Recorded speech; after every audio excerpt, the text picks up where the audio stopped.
gracious King. Thank you, Jesus.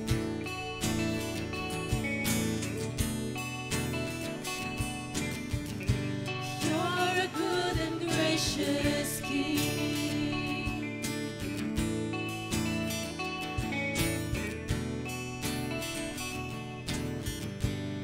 You're a good and gracious King.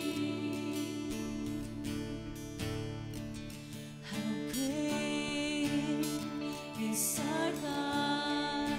Sing with me, how great is our God? All will see how great is our God. Just your voices. How great is our God? Sing with me, how great is our God, and all will see how great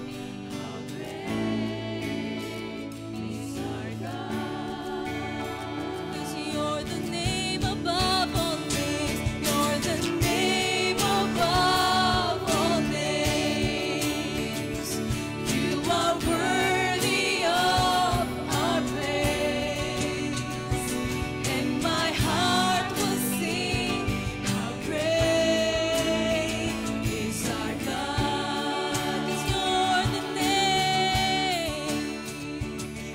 the name above all names. You are worthy of our praise, and my heart will sing how great is our God. How great, how great, how great is our God. Sing with me, how great is our God, and all will see how great is our God. Then sings my soul, my Savior God, to thee. How great thou art. You're so great, God. How great thou art. Then sings my soul, my Savior God, to thee. How great thou art. How great thou art. How great thou art. How great thou art. All praises and glory, Father, is for you. You are so great, God. Lord, thank you because we are nothing apart from you, Lord. We are worthless, God. Thank you for the sacrifice, Panginoon. Thank you for that great, great, great love, your faithfulness, your mercy, your grace, Father, that you poured out to us, your righteousness, God, that you poured out to us, Lord. We do not deserve anything from you, but by your grace, Lord, we receive it by faith, Panginoon. And we praise you, God. Let's give a hand of clap for for He is great. Our Lord Jesus is great. We love you, God. In Jesus' name we pray. Amen and amen. Amen.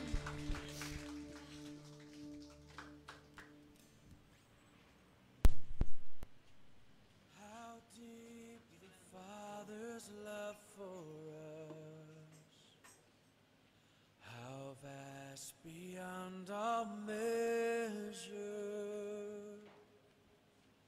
that that he should give his only son to make a wretch his treasure. How great the pain of searing loss! The Father turns his face away as wounds which Magandang umaga po sa lahat. chosen. Isa pong mapagpalang araw sa ating lahat, no? So, kahit po maulan, nakakatuwa pong makita ang bawat isang andito po ngayon sa lugar na ito. So, ngayon po, dahil last Sunday po ng August, no? Ang bilis ng panahon. So, tayo po muli ay magdiriwang ng banal na hapunan. So, inihiling ko po ang lahat na mag-settle na po muna bago tayo magsimula.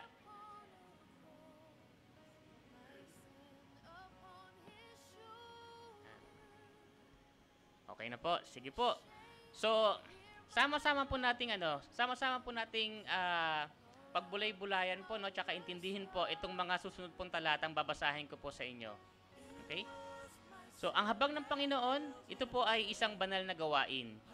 Isinasagawa po natin ito bilang pagunita sa ating tagapagligtas na si Jesucristo, kaugnay ng kanyang sakripisyo at kamatayan sa krus bilang ganap na kabayaran sa ating mga kasalanan.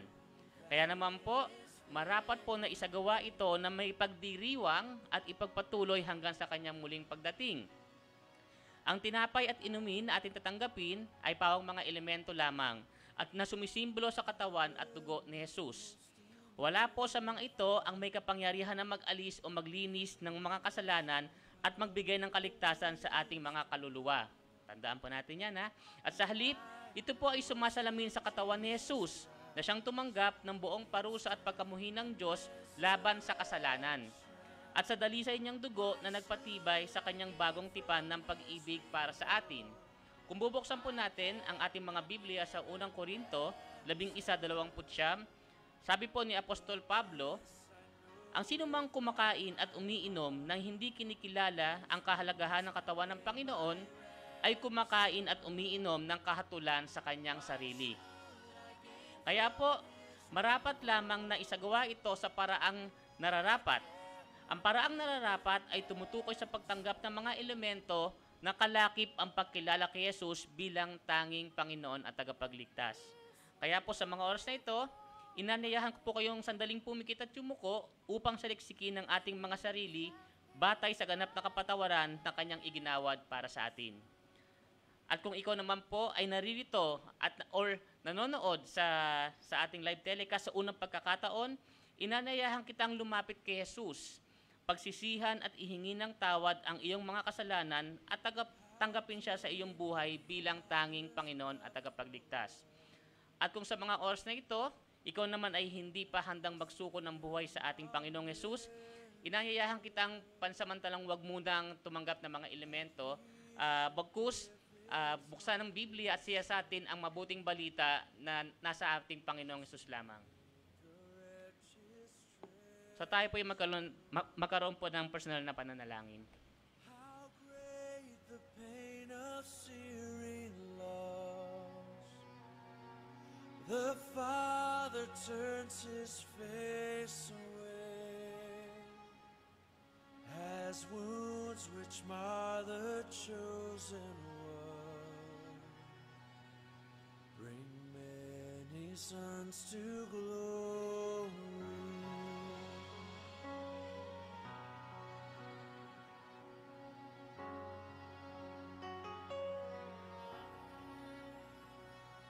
Behold the man upon a cross, my sin upon his shoulders.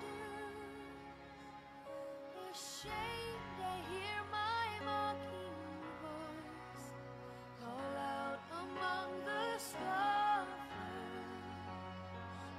It was my sin that held him there until it was accomplished. His dying breath has brought me life. I know that it is finished.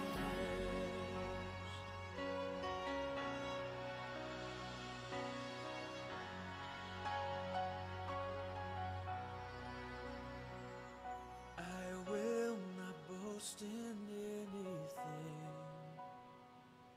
No gifts, no power, no wisdom. But I will boast in Jesus Christ, His death and resurrection. Why should I gain from His reward? I cannot give an answer,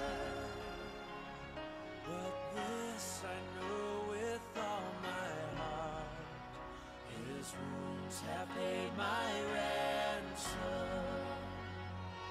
Why should I gain from His reward?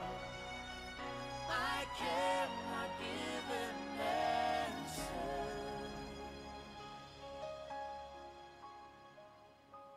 But this I know with all my heart: His wounds have paid my ransom.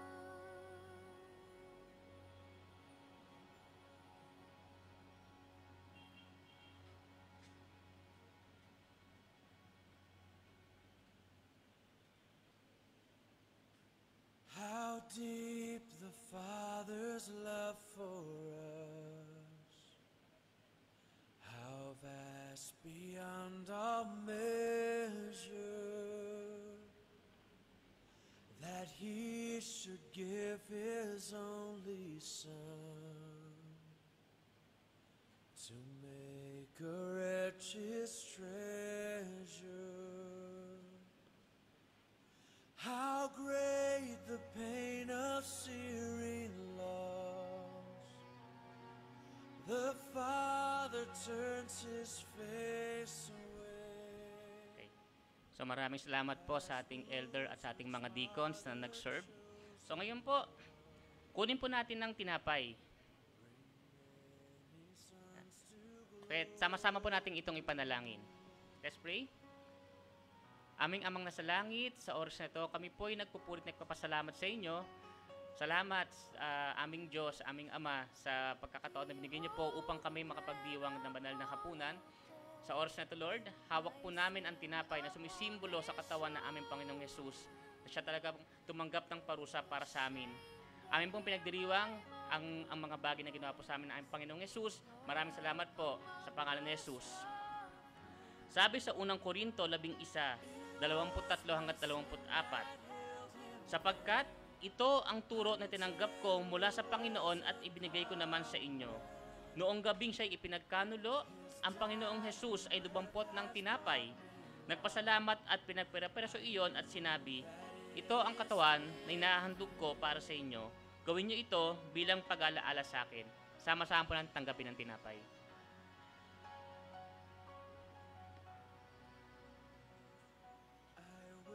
Purihin po ang Diyos.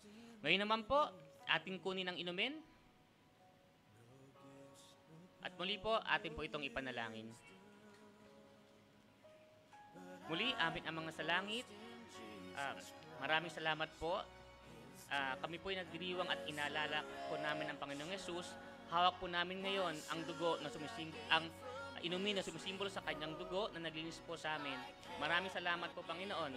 Thank you, Lord God. In Jesus' name we pray.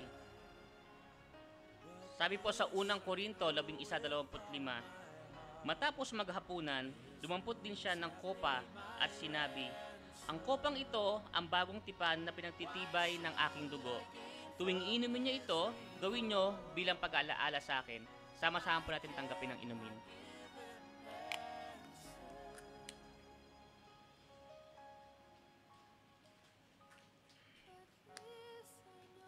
Purihin po ang Diyos.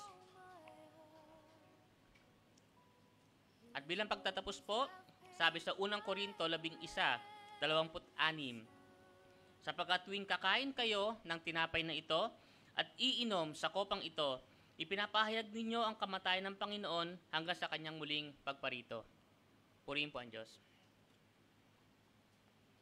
How deep the Father's love for us.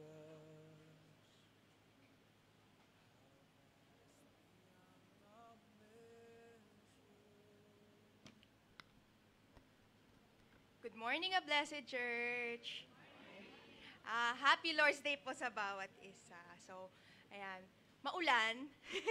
Pero, we will continue to praise the Lord. Amen po ba? Amen. O, matagal-tagal na rin po akong hindi nakatayo sa pulpit. Sa totoo lang, kinakabahan uli ako. Ayan. So, na-miss niyo po ba ako? Ay, my God! Grabe, okay. So, syempre, I miss serving the Lord through presiding. Iba po talaga ang joy when we serve the Lord. Amen po ba? Amen. So, we could only thank God for giving us this opportunity to give glory to the Lord of Lords and the King of Kings. And another joy na binigay sa atin ng Lord is to worship and to fellowship with each other tuwing Sundays. Ayan. And the blessing in hearing the Word of God and learning His Word. Ayan. Kaya, I invite everyone to stand up and to show respect to our Lord as we read His Word. And let us open our Bibles to Revelations 15, 1 to 18. 1 to 8.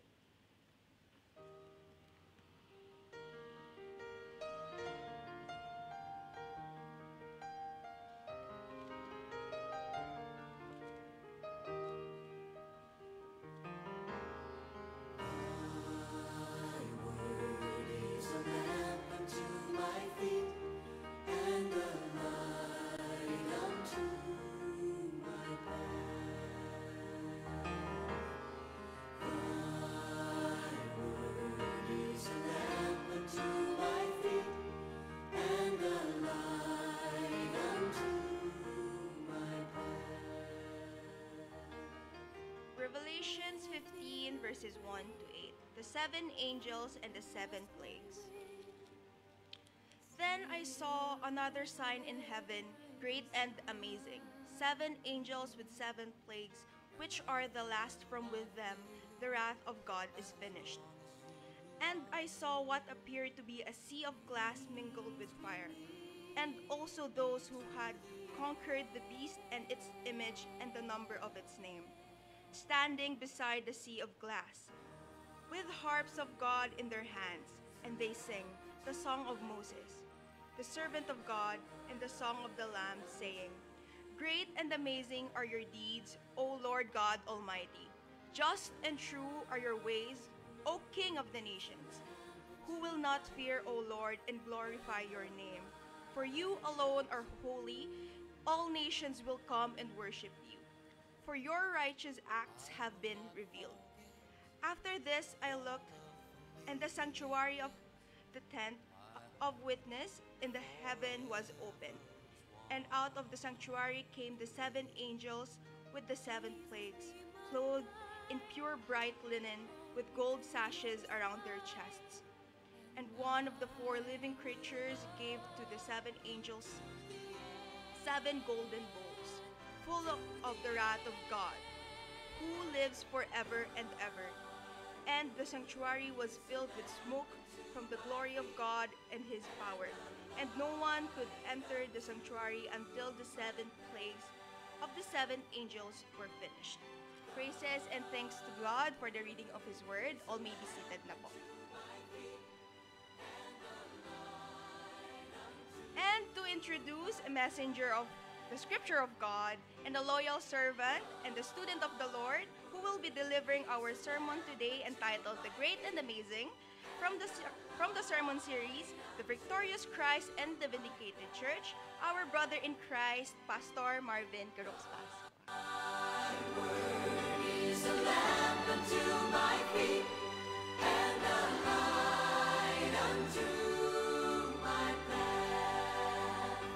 Morning po. At salamat po, Yana. Salamat, Yana. Kapag nakikita ka namin, Yana, along with 10 ng mga kasama mo sa youth ministry, nawawala yung kaba namin. Kasi, no, alam natin na merong magpapatuloy at gagamitin ng Diyos para sa A Blessed Church, hindi po ba? Hindi po ako naman maalam. Naisip ko lang kanina, no? Na kung gaano tayo ka-blessed, na tayo po ay tinawag ng Panginoon sa lugar na ito, sa Blessed Church, taglay ang iba't ibang edad, iba't ibang background, no? pero makikita mo yung katapatan ng Panginoon na ginagamit ng bawat isa regardless of our age, our background, despite our weaknesses and limitations. Ano? Purihin po ang Panginoon. It's such a privilege to be part of this ministry. Pwede pong pahinaan po yung aircon kaunti. Nalalamig ako dito. Practice lang, practice. Kayo po ba nakakasilip-silip diyan sa ating future sanctuary? So, kapag sumilip po kayo, samantalahin niyo na rin po yung pagkakataon na ipag-pray at pasalamatan ng Panginoon doon sa biyaya na magkaroon po ng isang lugar. Sabi nga ni Brother Jovel, sabi niya, goodbye na sa ampias kapag umuulan at goodbye na rin sa pagpapawis kapag tag-init, no? So yan. Pero we will never say goodbye to the learnings and dun sa trainings na pinagdaanan natin as people of God. As even as we find our way out dun sa mga temporal na discomfort na pinaranas sa atin ng Panginoon. Di ba? So ngayon po, magpapatuloy po yung ating pag-aaral sa Book of Revelation. And last Sunday, napag-aralan po natin ang dalawang pangunahing event o kaganapan na sumisimbolo po sa panahon ng tag-ani. Sino po rito ang may background sa farming? Ayan, mayroon tayong mga bayaning magsasaka. Okay? Si Kuya Jojo ang may-ari yata po ng sakahan. So siya po isang asyendero. Yan. So, pero siguro mas na-appreciate po ninyo ito sa inyo na mayroong background sa ganitong bagay. So we talked about 2 harvests.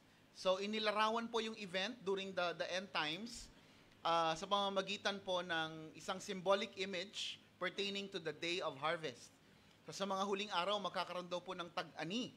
Okay? Aanihin ng Diyos ang kanya. Okay? So, first, we have the harvest of the redeemed sinners for eternal life.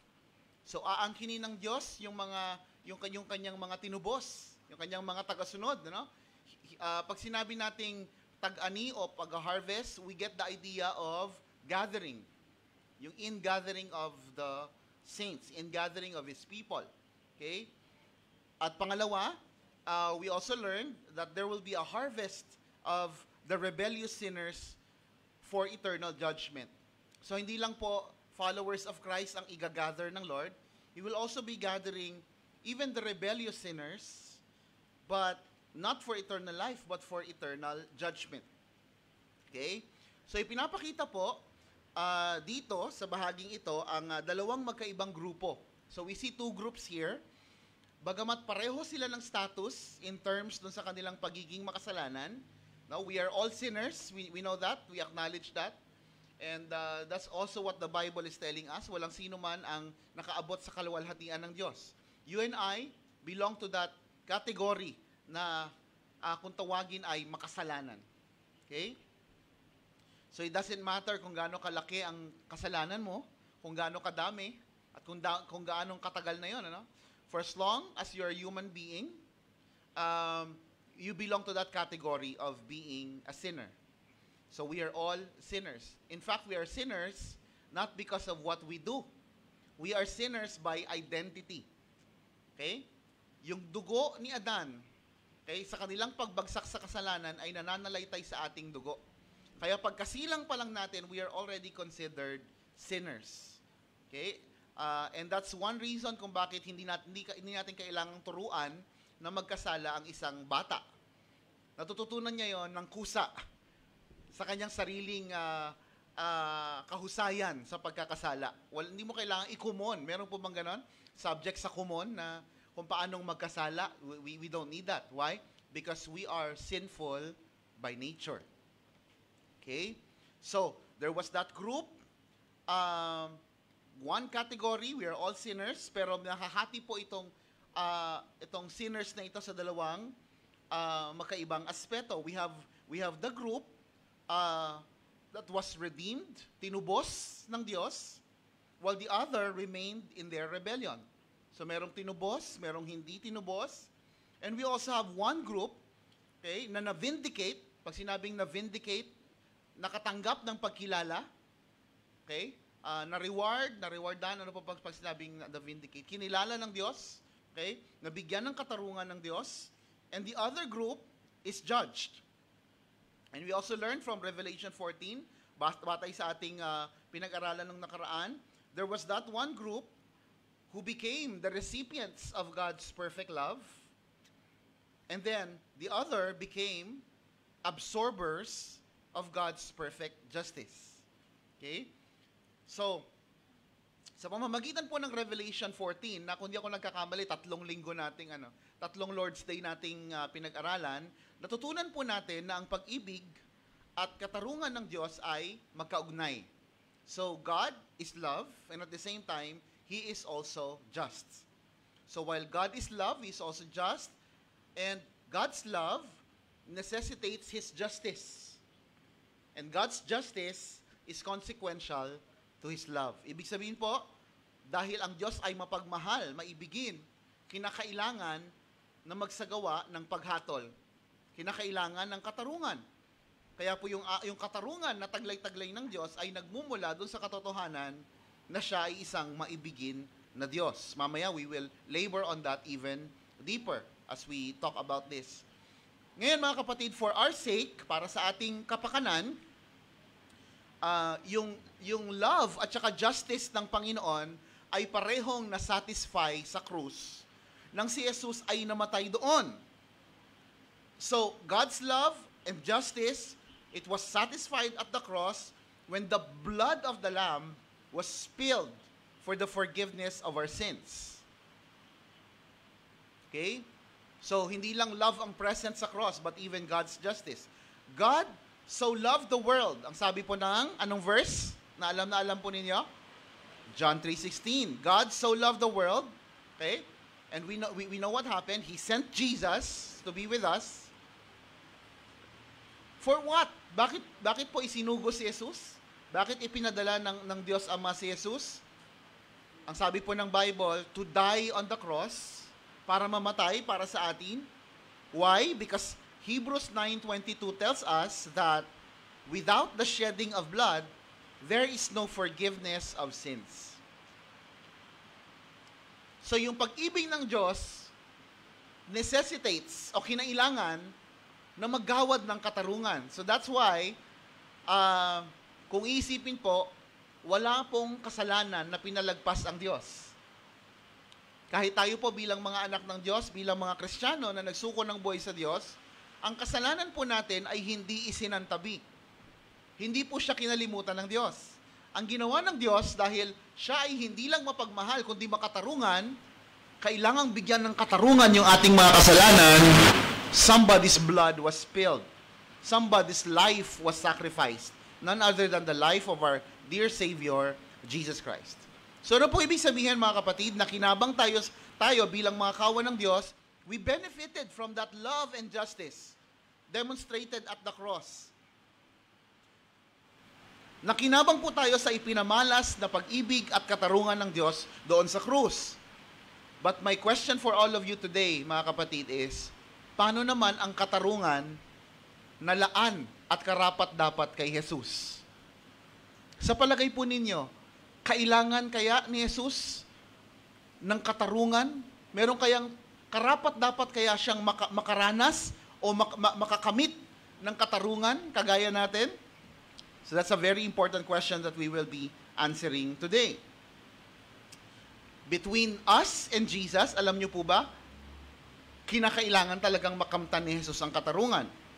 Kasi kung tutuusin po, siya lang naman sa history natin ang hindi maituturing na offender. Wala siyang kasalanan, namuhay siya ng walang offense. Hindi po ba? Pero sa kabila nun, at the cross, Jesus Christ experienced the most profound form of evil. Yun po ang pinakamasama na pwedeng nating ituring na naganap po sa kasaysayan. It's not about those children who were raped. It's not about those innocent people who suffered at the hands of tormentors or oppressors. No. Alam niyo po kung anong pinakamalalang kasalanan na naganap sa kasaysayan? It was when Jesus, the Son of God, the sinless God, suffered injustice at the hands of sinful men. Yun po ang pinakamalaking injustice sa history natin. Yun po ang pinakamalaking kawalan ng katarungan na nasaksihan ng daigdig. So sa palagay po ninyo, paano na ang katarungan na karapat-dapat kay Jesus? At bukod pa roon, paano na rin po yung mga lingkod ng Diyos na pinahirapan, nilapastangan, pinahiya, tinanggalan ng trabaho, tinanggalan ng kabuhayan, pinagbawalang kumain, pinagbawalang mamuhay ng may dignidad.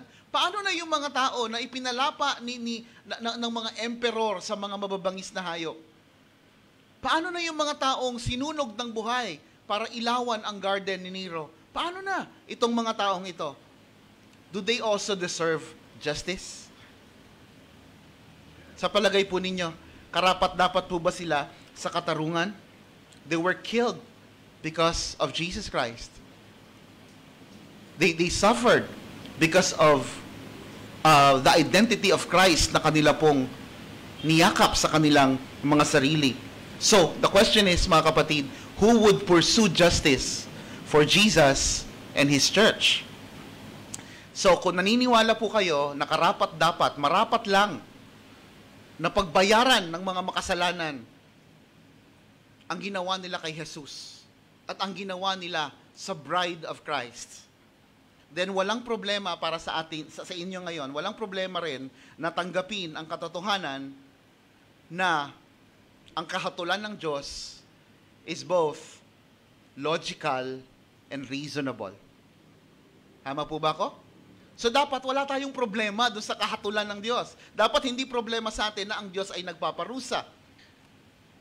Kung naniniwala tayo na deserving si Jesus at deserving ang church sa hustisya. So, yun ay lohikal at makatwiran lamang. Dito po iikot ang mga susunod nating pag-aaral. And again, this is part of the sermon series entitled The Victorious Christ and the Vindicated Church, Part 31, entitled Great and Amazing. Let's pray. Panginoon, salamat po. Pinupuri ka po namin, Diyos na may lalang ng langit at lupa. Diyos na may lalang ng aming mga pagkatao. Diyos na sa amin ay kumakalinga. Diyos na nangingibabaw sa lahat. Diyos na kataas-taasan. Diyos na may kakayahang mag-utos sa klima. Ikaw po, Panginoon, ay aming dinadakila ngayong araw na ito at iniaalay po namin sa iyo ang munting bahagi ito, Panginoon, ng pakikinig mula sa iyong salita. Lord, we ask that you speak to us. We ask that your Holy Spirit, Lord, will help us understand your word. Purihin ka, Panginoon, at ikaw po ay malugod sa aming mga pag-uusap. Ito po ang aming samot dalangin sa pangalan ni Jesus. Amen. So, pag-usapan na po natin yung unang bahagi. Let's talk about the great and amazing aspect of the sign. Okay? So, sa verse 1, ito po ang sabi, "Then I saw another sign in heaven." So, ang tinutukoy po ni Apostle John ay yung vision, yung pangitain na ipinapakita sa kanya ng Diyos habang siya po ay nasa island of Patmos. And to remind you, si Apostle John ay nasa island of Patmos, hindi dahil siya ay nagbabakasyon. Ang island of Patmos ay hindi bakasyonan, hindi po yun Boracay, no? Kahit tunog island, ang ganda sanang pakinggan. Yun po ay kulungan. Doon po pinapatapon yung mga kaaway ng gobyerno ng Roman Empire during this time. Ang sabi, "I saw another sign in heaven, great and amazing, 7 angels with 7 plagues, which are the last, for with them the wrath of God is finished." So malinaw po dito sa verse 1, mga kapatid, na ito pong chapter 15 ay panimula po ng panibagong set of vision na ipinakita po ng Diyos kay Apostle John. So usually, makikita nyo po yan, yung word na yan, yung "I saw another sign." Okay? Bilang hudyat na nagsisimula na naman, may panibagong eksena na ipinapakita kay John. At bago niya po i-articulate o idetalye yung kanyang mga nakikita doon sa vision, in-express niya muna kung anong tingin niya ron sa vision. So nagkaroon po siya ng munting paglalarawan, and he described the vision into the words, or with the words, great and amazing. Sabihin niyo nga po, great and amazing. Usually po mga kapatid, kapag naririnig natin yung ganitong remark or description, hindi ko alam kung ano kaagad ang pumasok sa isip nyo. Okay? Pero most likely, ang pumasok sa isip po ninyo ay yung mga positive characteristics ng Diyos. As if meron siyang negative characteristics na wala naman. Lahat naman ng attribute niya ay positive. Di po ba? But the point is, meron tayong mga positive attributes ng Panginoon talaga, positive naman talaga, pero we look at it negatively. Aminin po natin yung katotohanan na yan. For example po, kapag sinabi natin God is good, may sasagot na? O, yun, tingnan nyo? Kaya kapag merong, kunyari, merong killer daw, o merong mga hunter na naghahanap sa mga Kristiyano, ang dali-dali nating hanapin. Kahit nagtatago tayo, mahahanap tayo. Kasi sabihin niya lang, God is good. Sabihin natin all the time. So, yan ay bukang bibig natin, automatic na po yan sa atin, ano? At kapag sinabi naman po, halimbawa, God is love, everybody will say, Amen. God is love, di ba? Pero kapag narinig natin yung biblical term na God's wrath, kapag nabasa natin sa Bible yung mga salita na napopuot ang Diyos, na darating ang day of judgment, the day of God's wrath, ano pong karaniwang nararamdaman po natin? Usually, marami po ang naiisip, parang biblical ba talaga yan? Biblical term ba? Nasa Bible ba talaga yan? Ano? So, if I may describe it, humihilab kaagad yung ating mga kalooban. Naghihimutok kaagad yung ating mga kalooban, yung ating isipan. At ang tanong natin, biblical ba talaga yan? Talaga bang God possesses wrath as well? Akala ko love lang. Okay? Kasi usually, ang focus natin sa Bible, ang akala natin, ang Bible, binubuo lang ng John 3:16 at saka ng Jeremiah 29:11. Okay? Nasanay tayo na yun ang laging naririnig. No? In fact, hindi pa yata ako nakarinig sa buong buhay ko ng isang worship song na inaawit yung puot ng Diyos. I don't know about you. I know of some songs na describing God's wrath, pero hindi praise and worship song. But I have yet to hear one. I don't know kung paano atake yun, ano? Imagine mo, we are worshiping and praying, no? Ang papuri sa Diyos na napopuot sa makasalanan, di ba? Parang weird, ano? Hindi tayo sanay. Lalo tayo mga Pilipino, di ba? So, that's the dilemma that we have. But you know what? The Apostle John applies the words, great and amazing, not to God's sacrificial and unconditional outpouring of love. Ang tinutukoy po dito ni Apostle John na great and amazing ay hindi yung napakabuti ng Diyos, napakabait niya, niyakap niya kami sa aming karumihan. No! That's not the point here. Hindi ito yung tinutukoy ni Apostle John. Ang tinutukoy niya po ay yung outpouring of just punishment.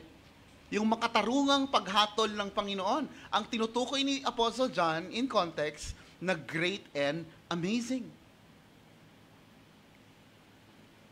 So, tungkol po ito doon sa 7 plagues o 7 salot sa Tagalog, no? Na ibubuhos ng Diyos sa pamamagitan ng 7 anghel. And 7, sanay na kayo, 7 being the number of perfection and completeness, okay, symbolically, ang tinutukoy po talaga rito, considering that symbolism na meron ng 7, okay, John attempts to give us a picture of the fullness of God's wrath associated with Christ's nearing return. So ang tinutukoy dito sa mga susunod nating pag-usapan ay hindi kapiranggot na galit, hindi tampo. Okay? Ang tinutukoy po dito ay yung kabuuan, kakumpletuhan, at kasidhian ng puot ng Diyos.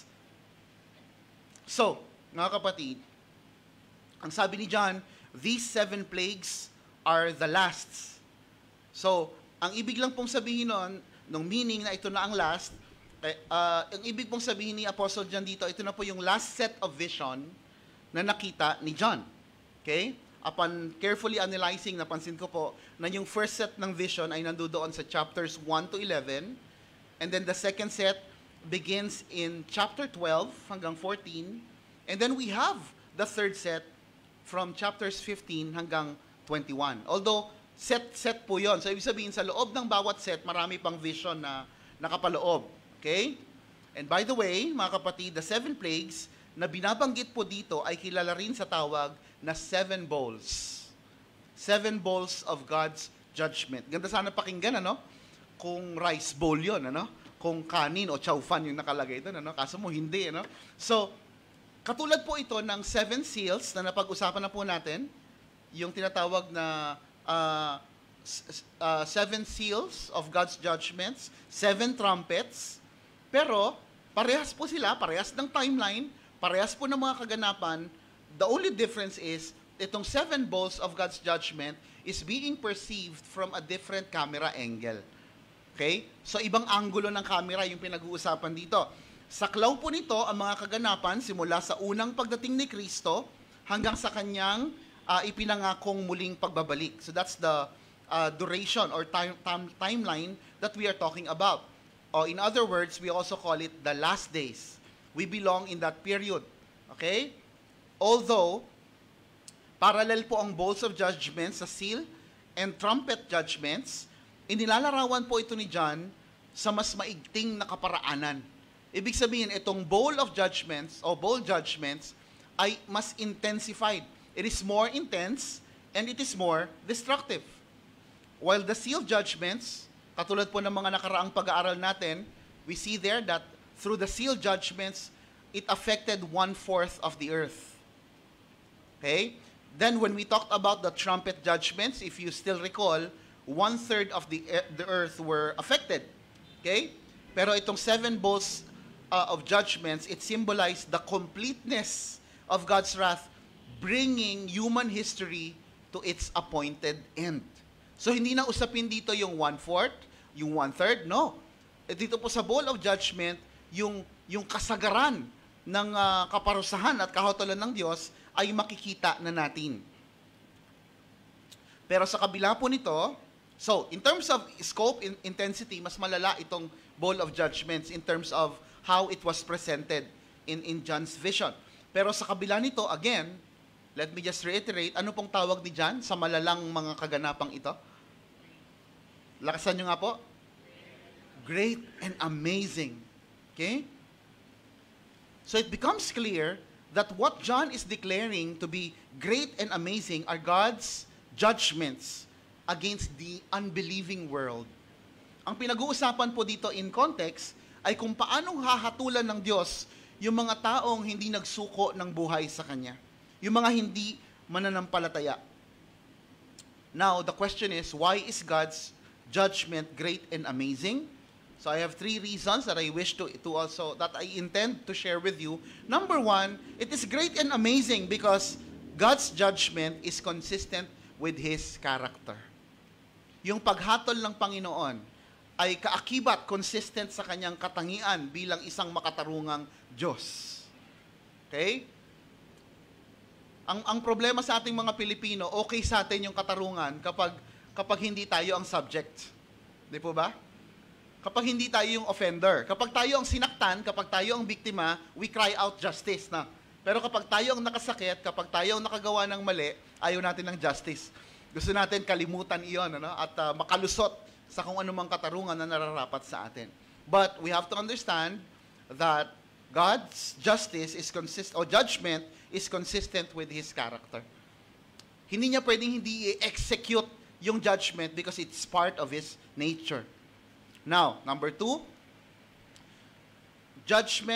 God's judgment is great and amazing because God's punishment is consistent with His promise. Okay? Ipinangako ng Diyos na siya ay hahatol. Ipinangako ng Diyos, itinatak ng Diyos sa kanyang salita, fixated in His word, na siya ay maggagawad ng parusa.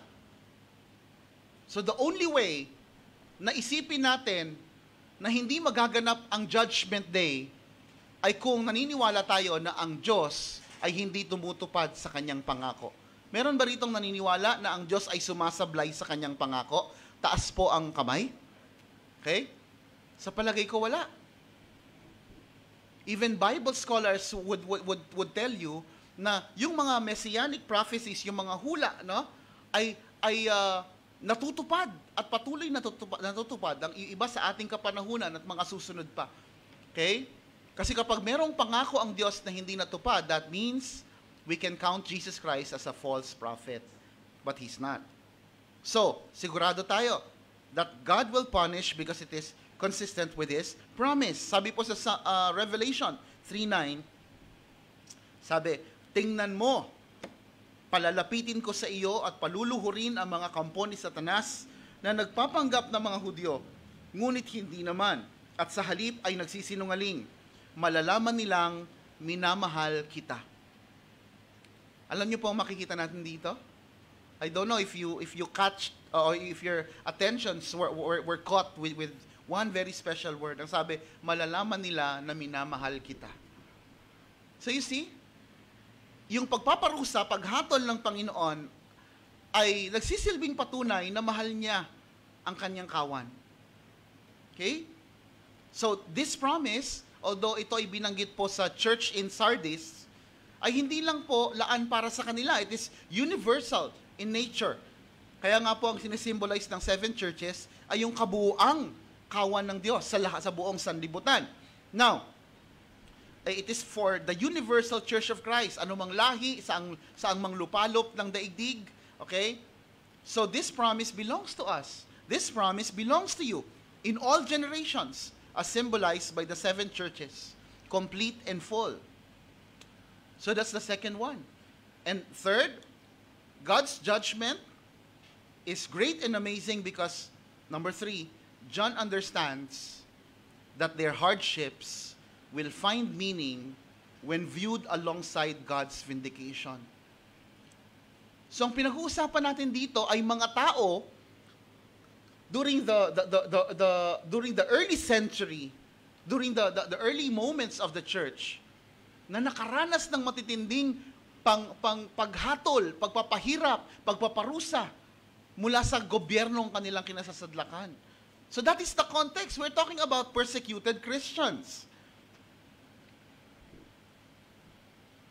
And these people are asking, Lord, what will you do with this suffering? Lord, wala naman akong ginagawa sa kanila. Bakit nila ginagawa ito sa akin? And hindi nila mauunawaan at hindi magkakaroon ng halaga yung kanilang mga pagdurusa kung hindi magagawad ng kahatulan ang Panginoon laban sa mga tao na ginamit ni Satanas or even against Satan para sila ipahirapan. Their suffering will only make sense if God is able to judge and vindicate them. Ang problema sa atin, no, madalas po tayo, o napakahusay natin mag-invalidate po ng suffering ng ibang tao, no?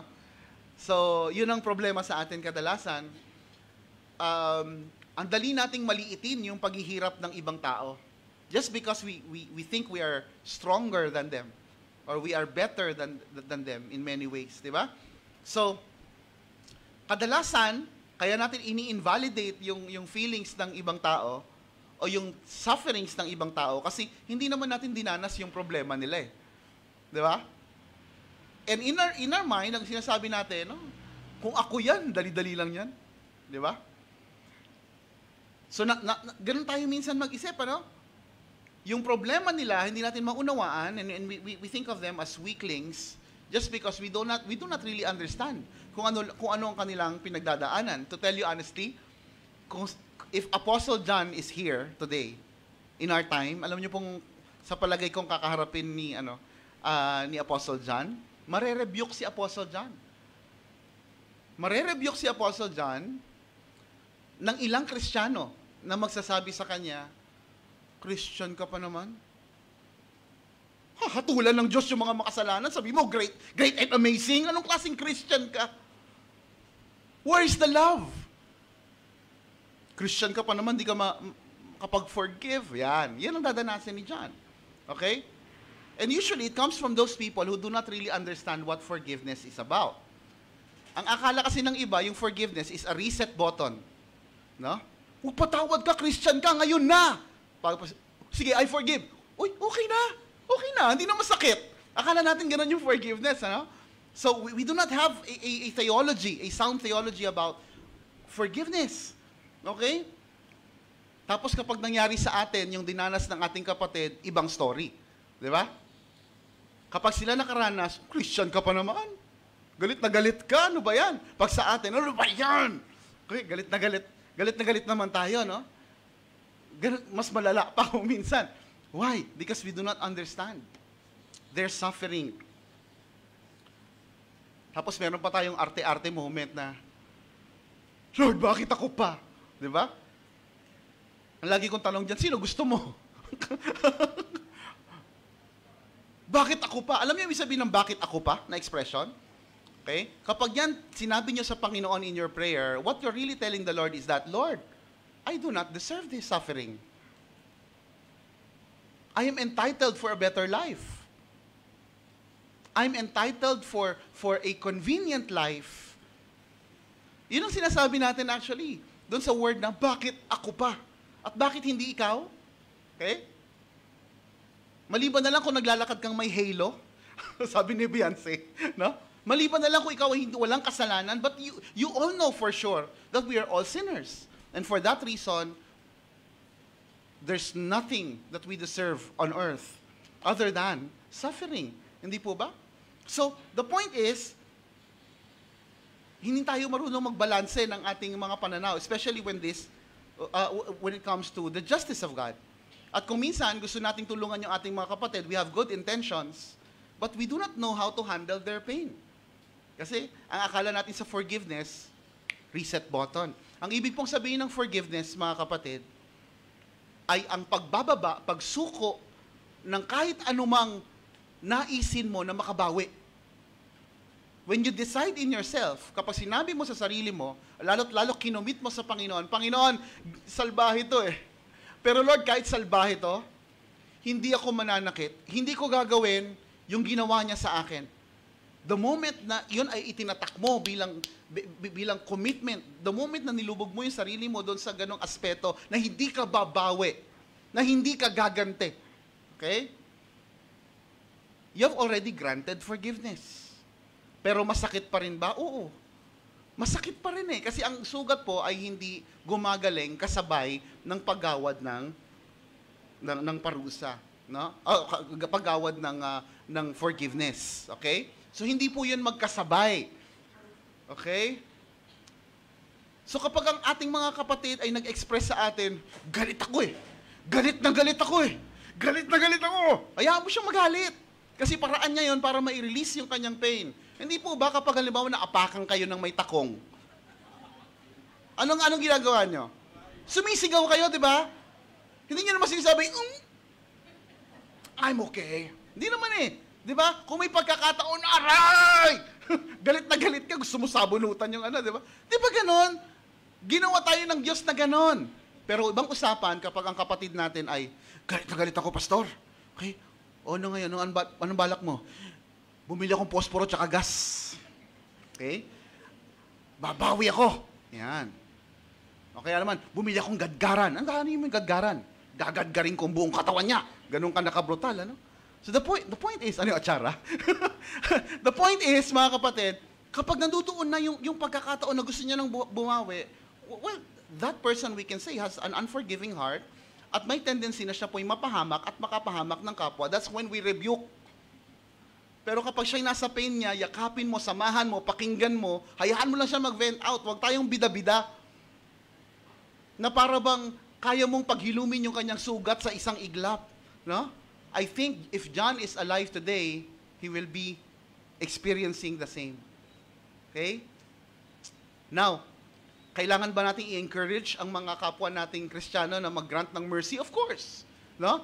But you know, most of the time, dahil iba-iba po yung paraan ng Diyos at timeline ng ating paghihilom, okay? Kadalasan po, wala tayong kakayahang maggawad ng mercy hanggat hindi gumagaling ang ating mga sugat. Habang ang sugat po ay sariwa pa, ang gusto po natin ay justice. And biblically, there's nothing wrong with justice. Because justice is not the same with revenge. Okay? So kapag ikaw nasaktan at ang pinili mong paraan ay bumawi sa pamamagitan ng iyong kamay, okay? We call that revenge. Pero kapag sinuko mo yung karapatan mong iyon at yung kagustuhan mo na makabawi sa mga nakagawa sa iyo ng masama at sinabi mo, Lord, hindi ako gagante kasi sabi mo sa iyong salita, vengeance is mine. Pagtiwalaan mo ang Diyos. Justice. Naintindihan po natin kung anong ibig sabihin ng ating pinag-uusapan ngayon? Problem is, our kindness seems to be reserved for the oppressors, leaving the oppressed with less consideration. John is not after revenge, mga kapatid. He seeks God's justice. And God's justice is great and amazing. Why? Because it is consistent with His character, with Christ's character. It is consistent with Christ's promise. And it is also consistent with Christ's personal experience. So nauunawaan ng Diyos kapag galit ka, pero wag ka lang mananakit. Okay? So naintindihan po natin? Purihin po ang Panginoon.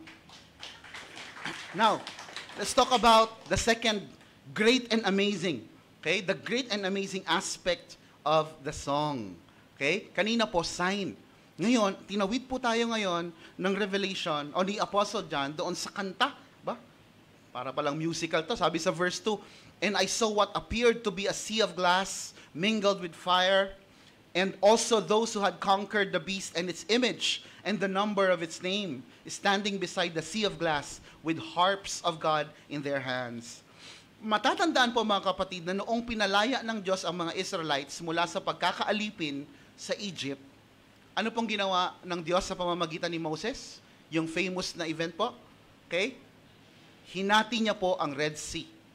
At pinalakad po ng Diyos ang mga Israelites sa tuyong lupa. Can you imagine that miracle? Okay? Hindi putikan yung kanilang nilakaran, kundi tuyong lupa. Okay? At sa pagitan po nila habang sila'y naglalakad ay dalawang wall of water. Okay? Parang may aquarium sa kanilang gilid, no? So, can you imagine kung uso na po ang selfie, ang cellphone ng mga panahon na yan, ano? Ang ganda sana, no? Okay? Selfie, siguro sila selfie, no? May shark sa gilid, di ba? So, the point is, this is a great miracle, no? So, ang nangyari pong kasunod, sinundan sila ng mga Egyptians na hindi sanay na walang alipin, okay? At humahabol doon sa possibility na maibalik sila sa kanilang pagiging alipin. At ano pong nangyari? Sa mismong dagat na rin yon, Red Sea. Yun din po ang ginamit ng Diyos para hatulan ang mga Egyptians na nang-aapi sa kanyang kawan. So, yun po ay sumara. Okay? So, when the Apostle John saw the Christians near the sea of glass, mingled with fire, ang pinapakita niya pong eksena rito is where God's followers witness His divine justice being fulfilled. So yung sea of glass mingled with fire is a symbol of God's justice. So the Christians are there. Okay? So ibig sabihin, they are standing beside God's justice. Justice is being fulfilled. At sa puntong ito, obviously po, hindi na po persecuted ang mga Christians. Ito po ang kaibaan, isa sa mga kaibahan ng bowl judgments sa seal at saka sa trumpets. Sa seal at saka dun sa 7 trumpets, saka 7 seals, makikita natin meron pang panawagan to repent. Di ba? Merong offer of mercy. Di ba? But this time, okay, bukod pa doon sa sinara na yung aspeto ng mercy sa bahaging ito, what we see here is that hindi na persecuted yung mga Christians. No? So, hindi na sila suffering, hindi na sila inaapi, hindi na sila biktima ng dragon, ng beast, at ng false prophet. So, this is the point where Christians are already victorious, na nagumpay sila laban sa oppression na kanilang dinanas mula kay Satanas at sa mga kampo nito. Though many times na nagumpay o tila na nagumpay ang kalaban na sila'y pahirapan, patayin, what we see here is that they were able to endure until the end. And now, they stand victorious. They stand as victorious conquerors beside the sea of glass, mingled with fire, symbolic of God's perfect justice. At hindi lang po sila basta nakatayo, meron po silang hawak-hawak. Okay? Ano po yon? They were holding a harp. Okay? They were holding a harp, a musical instrument, and they are ready to praise.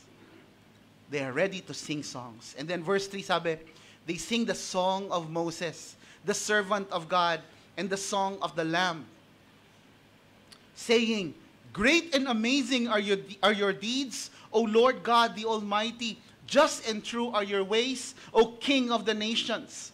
Who will not fear, O Lord, and glorify your name? For you alone are holy. All nations will come and worship you, for your righteous acts have been revealed. So mga kapatid, going back dun sa Exodus experience ng mga Israelita, recorded in Exodus chapter 15, mababasa po natin ang isang malaking pagkakatulad ng vision na nakita po ni Apostle John. Okay? Ang nangyari po, matapos po yung kahatulang ginawad ng Diyos laban sa mga Egyptians during the time of Exodus, okay? Ang nangyari po ang kasunod ay kantahan. So, pinangunahan po ni Moses ang kanyang mga kababayan sa pag-awit ng praise and worship. Okay? The same way that we are doing today kapag Lord's Day natin.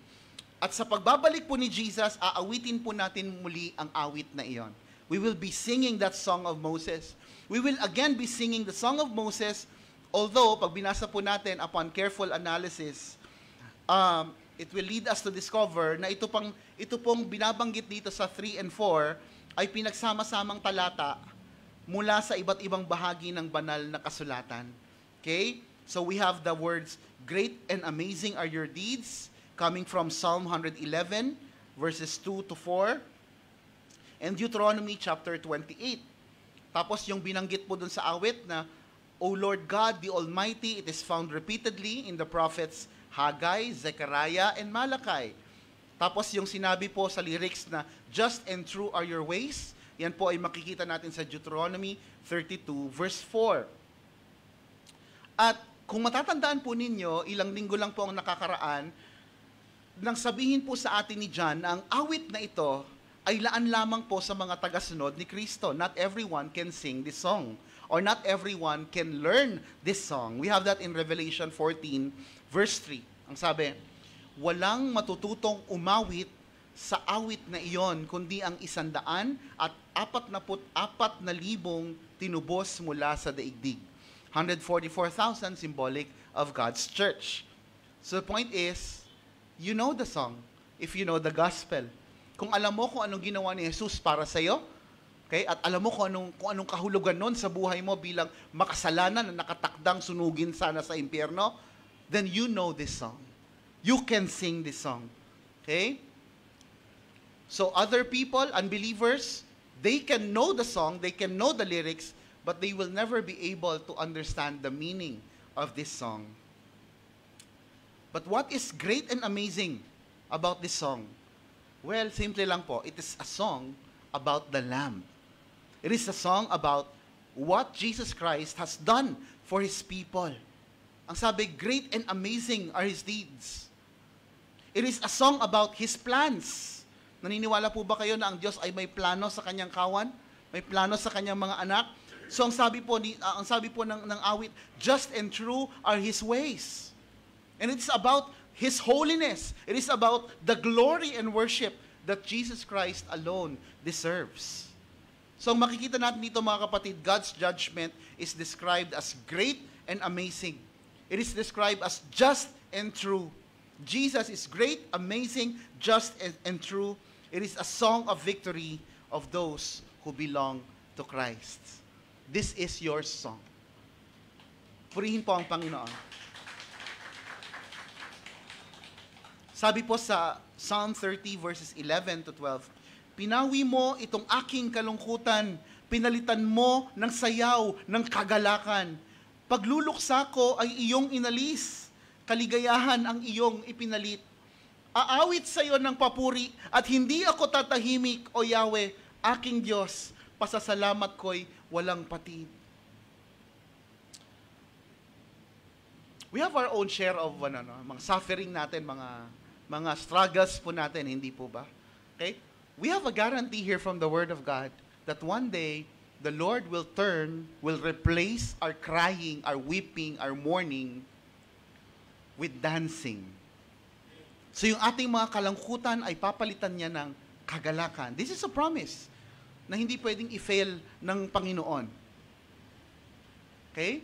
So you have that guarantee from God's Word na hindi ka palaging iiyak, na hindi ka palaging luluha, na hindi ka palaging malulungkot, hindi ka palaging masasaktan. All because the Lord loves you and all because Jesus Christ has done so much for you.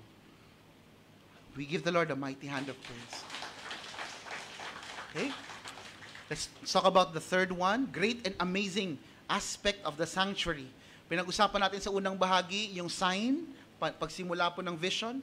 We talked about the song that we will all be singing as God's children. And we have, in verses 5 to 8, the sanctuary. Wow. Napaka-dear sa atin, napaka-personal sa atin ang bahaging ito kasi meron tayong sanctuary na binubuo. Although that's an earthly sanctuary, that's only temporal. We have a sanctuary in heaven na binabanggit po dito sa mga talatang ito. Verses 5 to 6. After this, I looked, and the sanctuary of the tent of witness in heaven was opened. And out of the sanctuary came the 7 angels with the 7 plagues, clothed in pure, bright linen, with gold sashes around their chest. So what we see here, mga kapatid, is that naibaling po ang tanaw ni Apostle John doon sa sanctuary. O yung temple, yung tabernacle sa kalangitan. Sabi po ng mga Bible commentators, yung binanggit po na tent of witness ay maaari pong tumutukoy sa 10 commandments na tinatawag din pong testaments. Itong 10 commandments po, nilagay po ni Moses doon sa loob ng Ark of the Covenant. Yung Ark of the Covenant po ay sumisimbolo sa presensya ng Panginoon dito sa lupa during the Old Covenant. Okay? So, bukod po sa 10 commandments, ito pong tent of witness could also pertain, according to some Bible scholars, to the testaments of Jesus or to the testimonies of Jesus. Dahil si Jesus po ang kaganapan ng buong kautusan. So, He's the fulfillment of the Old Testament law. At ang makikita po nating eksena mula po sa sanctuary, lumabas po ang 7 anghel. Meron pong 7 angels who came out of that place, dala ang 7 salot. Okay? Nakasuot sila ng puti at nagniningning po ang kanilang mga damit na kinakabitan din po ng golden sashes sa kanilang dibdib. Ang pinakamalapit po na picture nito ay yung mga high priests sa Jewish temple. Okay? Now, matatandaan po na ang makakapasok lang po doon sa area kung saan nandoon yung Ark of the Covenant ay walang iba kundi ang mga high priests. Kapag pumasok ka roon na hindi ka high priest, katapusan na ng buhay mo. Okay? There's only specific people na merong access sa lugar na yon. Di po ba? Na kung tawagin din po ay most holy place or holy of holies. Okay? So, dyan po nakalagak ang Ark of the Covenant. Sabi po sa verses 7 to 8, and one of the 4 living creatures gave to the 7 angels 7 golden bowls full of the wrath of God who lives forever and ever. And the sanctuary was filled with smoke from the glory of God and from His power. And no one could enter the sanctuary until the 7 plagues of the 7 angels were finished. So at this point, mga kapatid, pumasok po uli sa eksena ang imahe ng 4 living creatures. Napag-aralan na po natin yan noon, I think sa chapter 4. Okay? At these 4 living creatures were described as those that look like an ox, yung isa mukhang lion, man, at eagle. At ito pong 4 na characters na ito, sila po ay attendants of heavenly worship. Sila po ay participants or mga service crew doon sa worship. Sila po ay worship team doon sa area na yon. And some Bible scholars also believe that these 4 living creatures are symbolic of Yung ox daw po ay sumisimbolo sa service. Yung lion po ay sumisimbolo sa strength. Yung man ay sumisimbolo sa intelligence. At yung huli po, yung eagle ay sumisimbolo sa swiftness or quickness. Okay? Na lahat po ay kinakailangan, nakapalibot sa paglilingkod na laan sa Panginoon. At isa po sa apat na ito, although hindi in-specify, ang nag-abot po ng 7 bowl doon sa 7 angels. Okay? Sa susunod na sermon na lang po natin pag-usapan yung detail about these bowls, kung anong significance ng bowl sa isang temple and all that. Okay? Pero ang maliwanag po dito sa text natin, it clearly indicates po yung connection ng bowl doon sa pag-express ng Diyos ng kanyang puot, ng kanyang matinding puot. At pagkatapos po nito, napuno ng usok ang sanctuary, symbolic of the glory and power na taglay ng Diyos.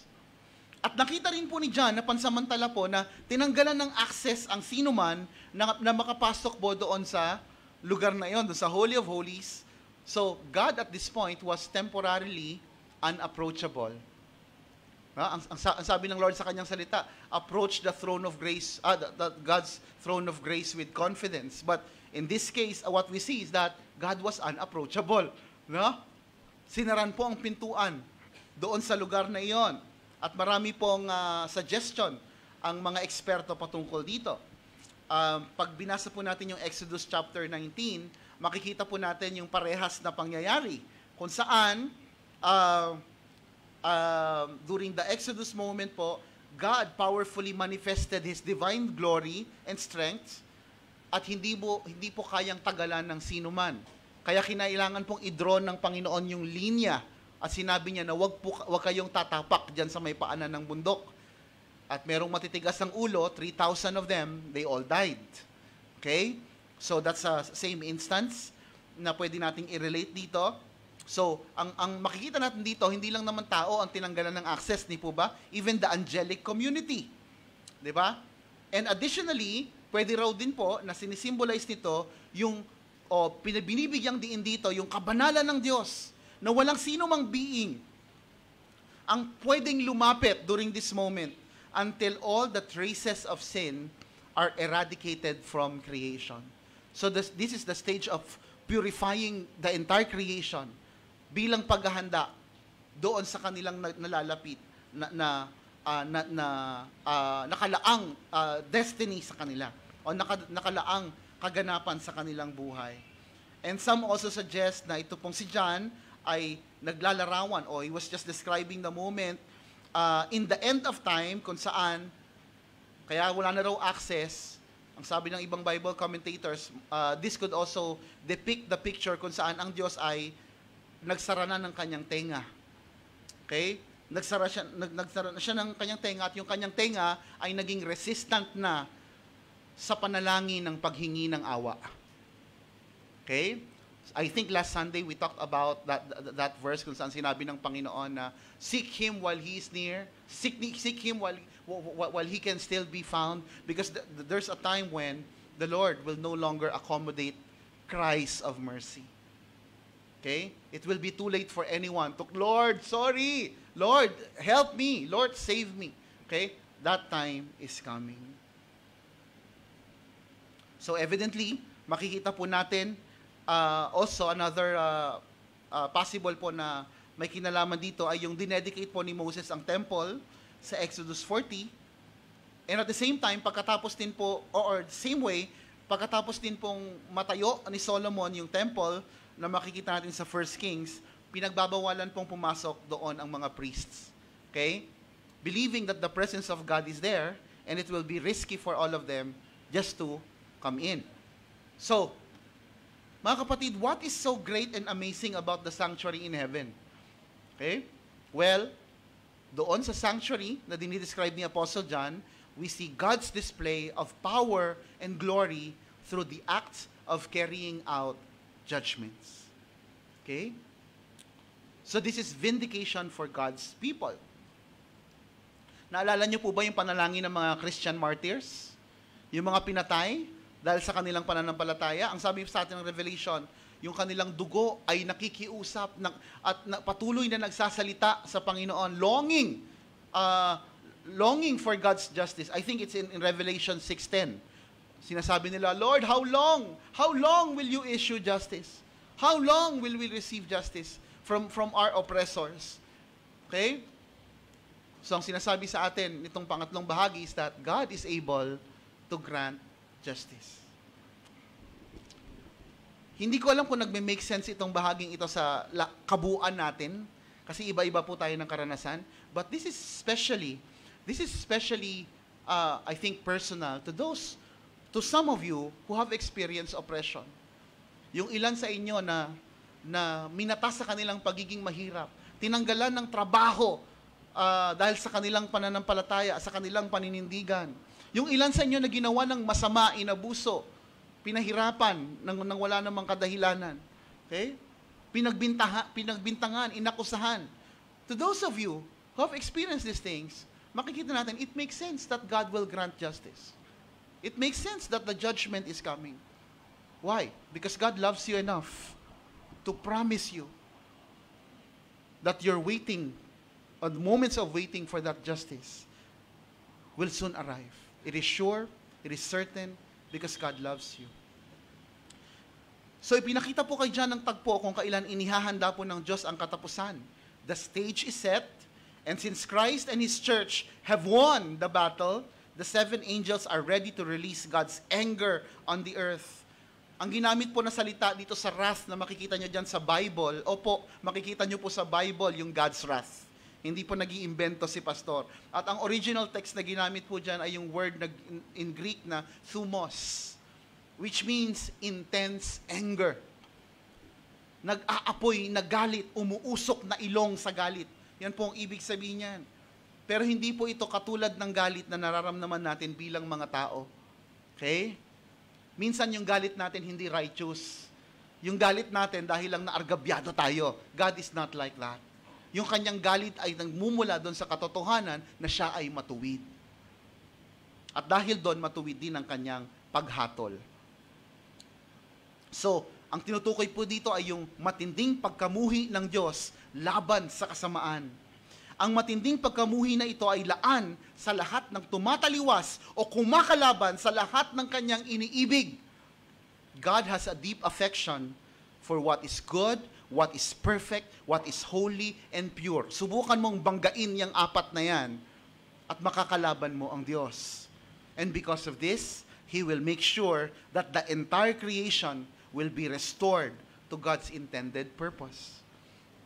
Because originally, nilalang niya ang daigdig na ito na hindi magulo. Hindi siya lumalang ng makasalan ng daigdig. No. Nilalang niya ang daigdig na ito ng may kaayusan, may kabanalan para sa kanyang kaluwalhatian. But because of our fall, because of the choice that we made about His command, against His command, we all suffered the consequences of sin. We all suffered corruption. So, because of this, mga kapatid, ire-restore ng Panginoon ang kabuuan. He will bring back the creation, the original intent for creation. It has to be good. It has to be perfect. It has to be holy. It has to be pure. Kaya sa mga nagtatanong po sa inyo, especially sa mga kabataan, if you were to ask, for example, kung totoong may Diyos, bakit hinahayaan niyang mag-exist ang kasamaan? Kung totoo ang Diyos, bakit ang sama-sama ng daigdig na ito? Lord, bakit hindi mo na lang tanggalin ang kasamaan? Alam niyo po ba nakasama tayo doon? Sa kailangan tanggalin if God has to do that? No? Kasama ako sa kailangan ma-eradicate because I am also evil.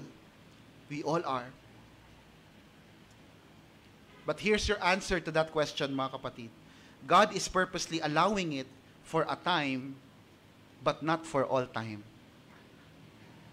So, don't dismiss God's existence just because evil is around. Huwag mo sabihin walang Diyos, di totoo ang Diyos, dahil lang may nakikita kang masama. Alangan ng palang totoo lang ay demonyo at hindi ang Diyos. Talo naman tayo roon, di po ba? But what matters is not the presence of evil at the moment. Ang tanong, is God going to do something against evil? O hahayaan niya lang na palaging ganito? And we have an answer in the Bible. God promises to get rid of all evil eventually. He will punish evil. He will put an end to evil. Pero ang isa pa sa mahalagang tanong, mga kapatid, kung susugpuin ng Diyos ang lahat ng kasamaan sa daigdig, at namumuhi ang Diyos sa mga hindi good, sa mga hindi perfect, sa mga hindi holy, at sa mga hindi pure, what makes you think na makakalusot ka sa kanyang perpektong paghatol? Why am I spared? Why are we spared, a blessed church? Okay? Philippians 3:9, ang sabi po, ang aking pagiging matuwid ay hindi sa pamamagitan ng pagsunod sa kautusan, kundi sa pananalig kay Kristo. Ang pagiging matuwid ko ngayon, buhat sa Diyos at sa pamamagitan ng pananampalataya. So it's not because of your good works that you are spared from the coming judgment, because of your faith in Jesus Christ. Ang sabi po sa Romans 8:1, kaya nga, wala nang kahatulang parusa. Sabihin nyo nga po, wala na. Wala nang kahatulang parusa sa mga taong nakipag-isa na kay Kristo Jesus. Purihin ang Panginoon. And lastly, sabi John 3:16, sapagkat gayon na lamang ang pag-ibig ng Diyos sa sangkatauhan, kaya't ibinigay niya ang kanyang kaisa-isang anak upang ang sinumang sumampalataya sa Kanya ay hindi mapahamak, kundi magkaroon ng buhay na walang hanggan. So paano na? I am not good. I am not perfect. I'm not holy and pure. But you know what, mga kapatid? From God's viewpoint, in light of our relationship with Jesus, we are considered good. You are perfect, you are holy, you are pure in the sight of the Heavenly Father.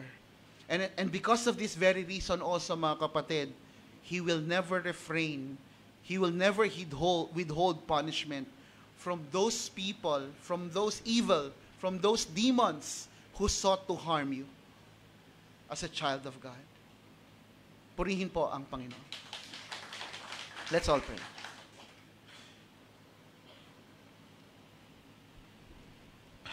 Lord, we thank you, Lord, for your word. Tinatanggap po namin ito bilang inyong salita na amin pong mapagkakatiwalaan, na amin pong mapanghahawakan, Lord, sa lahat ng sitwasyon ng aming buhay. Salamat po, Panginoon, tinuturuan niyo po kami na ma-appreciate itong bahaging ito, Lord, na hindi palaging napag-uusapan sa mga churches. Expert na kami sa love, grace, mercy. We know that you are loving, gracious, merciful, kind. But Lord, you're opening another opportunity for us to know you deeper, Lord. You are the God who hates evil. And you are the God who judges evil. But at the same time, Panginoon, salamat po. Dahil hindi niyo po pinahintulutan na kami po ay mapabilang sa object ng inyong parusa, Panginoon. Lord, we thank you, Lord God, because you have granted us the opportunity to become recipients of your grace, to become recipients of your perfect love. Dahil po sa ginawa ni Kristo sa krus. We thank you that we have a Savior who paid the debt that we cannot pay. Thank you, Lord, we have a Savior who died in our behalf.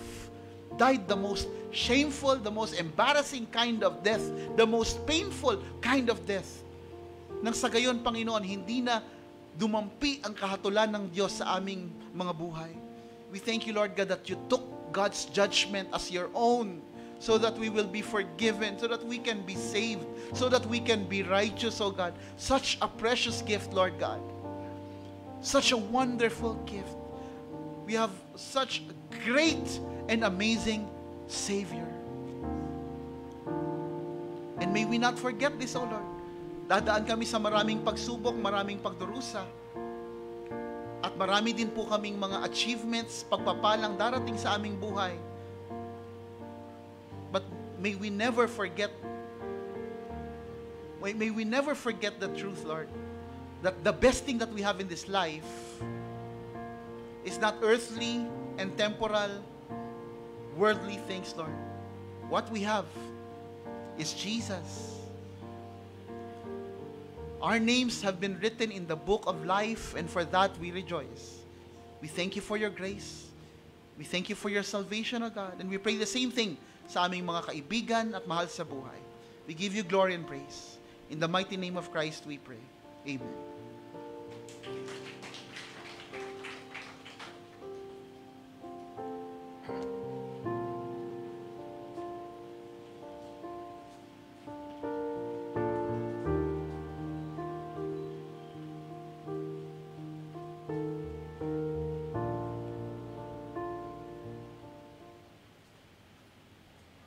Good morning. Good morning po. Gusto ko muna mag-good morning. Kasi po, hindi ko sa alam na dahilan kapag sa ibang bagay, hindi ako kinakabahan. Pero po pag dito, para pong ako'y kabang-kaba. Kaya gusto ko pong mag-good morning sa inyong lahat. At sabayan niyo po ako, alam ko pong alam niyo yung song.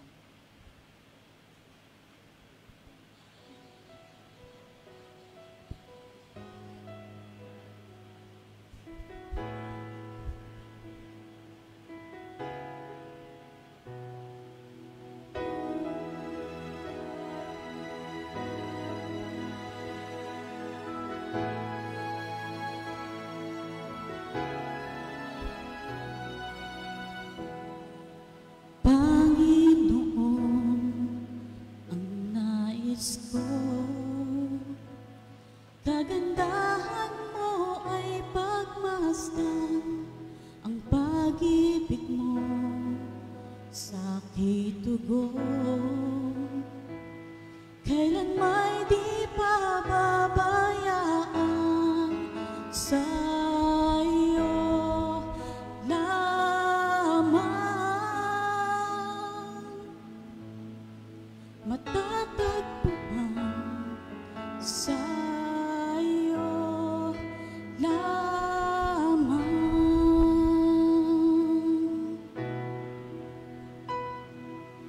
Mananatili sa iyong lilim at sasambahin ka sa dakong lihim. Mananatili sa iyong lilim nang masumpungan ka sa dakong lihim.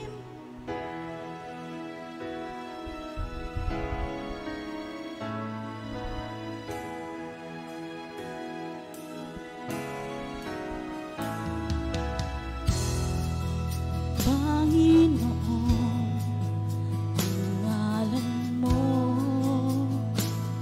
ay kalinga at sandigan ko, di magbabago. Pangako mo, salita mo'y panghahawakan sa iyo lamang,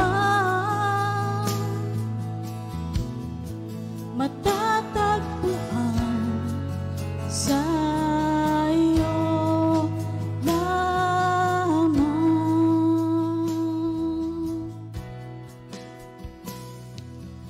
Mananatili sa iyong lilim at sasambahin ka sa dakong lihim. Mananatili sa iyong lilim nang masumpungan ka sa dakong lihim. Mananatili sa iyong lilim at sasambahin ka sa dakong lihim. Lilim nang masumpungan ka sa dakong lihim.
sasambahin ka sa dakong lihim, mananatili sa iyong lilim, nang masumpungan ka sa dakong lihim, mananatili sa iyong lilim, at sasambahin ka sa dakong lihim, mananatili sa iyong lilim, at sasambahin ka sa dakong lihim.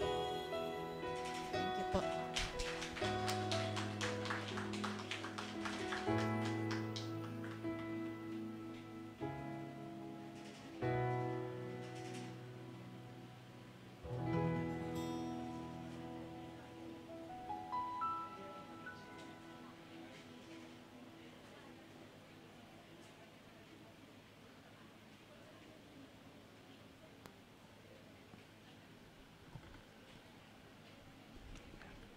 Praises to the Lord po for the lives of His servants. Thank you, Pastor, for leading our preaching today. And thank you po, Sister Betchy, for dedicating a song to our Lord.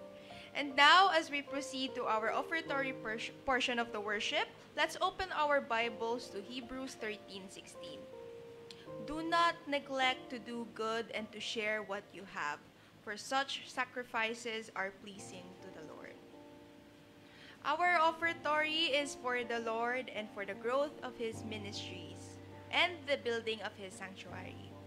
The amount does not matter. Offering to the Lord is not to boast, but to give back thanks to Him and His blessings in our lives. And so give what your heart desires to give, for the Lord sees our intentions. And for our announcement naman po, for the tithing, we still have 3 ways. That is through GCash, bank transfers, and wallets. Reminder lang po sa wallets na don't forget po to write your name sa papel na sa loob po nun.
For our offerings.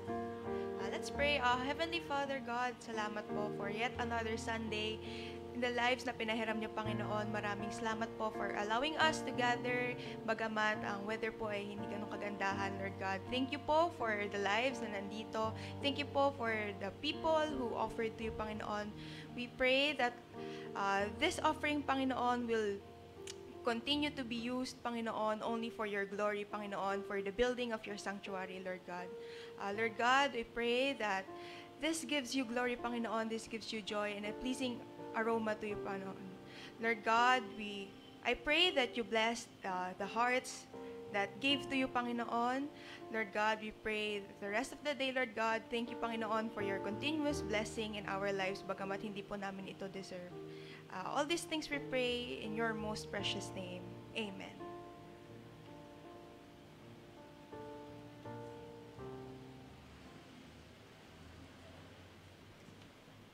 Itaas po natin ang ating mga kamay at tanggapin po natin ang mga pagpapala na nagmumula po sa ating Panginoon. Sa Kanya na makapag-iingat sa inyo upang hindi kayo magkasala at makapaghaharap sa inyo ng walang kapintasan sa Kanyang kalwalhatian. Sa isang Diyos na ating tagapagligtas, sa pamamagitan ni Hesukristo na Panginoon natin, sa Kanyang kalwalhatian, kadakilaan, kapamahalaan at kapangyarihan, mula pa noong una, ngayon at magpakailanman. Amen. Purihin po ang Panginoon.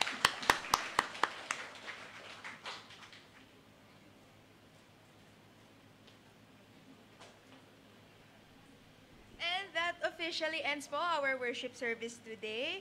Please stay na lang po for the announcement na ipa-flash sa screens. And thank you po. And tulong-tulong na rin po tayo sa pag-aayos ng tables. To God be all the glory and a happy Sunday to all of us po.